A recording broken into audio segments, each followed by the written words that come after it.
This is how to reset the maintenance information on a 2018 Honda CR-V. Make sure you're in the home menu, and you're going to click on Settings, click on Vehicle,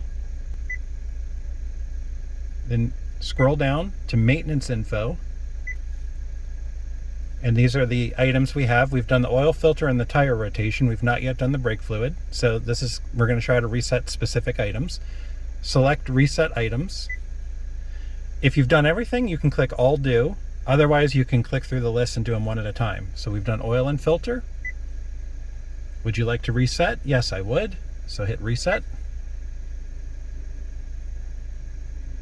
All right, and then of course, because they love us, they make us go back through the menu again. So we're going to click Maintenance Info again. And we're going to select Reset Items. Hang on, let's try this again. Don't you love this? All right, hey, look, now it works. So select Reset Items.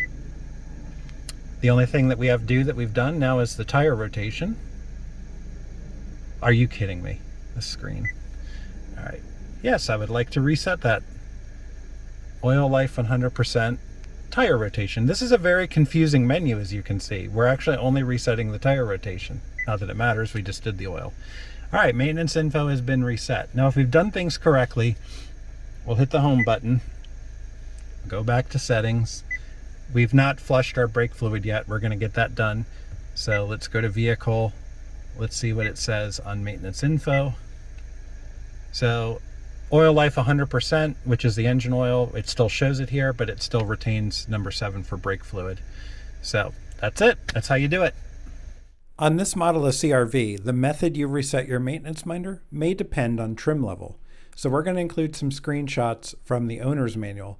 This will include how to do it if you have a model with the information display and not the 7-inch screen, as well as a method for resetting it through the driver information interface, which on those models you should have the 7-inch display, and you can certainly go through it the steps that we showed you or follow the steps in the screenshot. Hopefully you found this helpful. If so, drop us a like and a subscribe, and we'll try to keep more of these quick tips coming.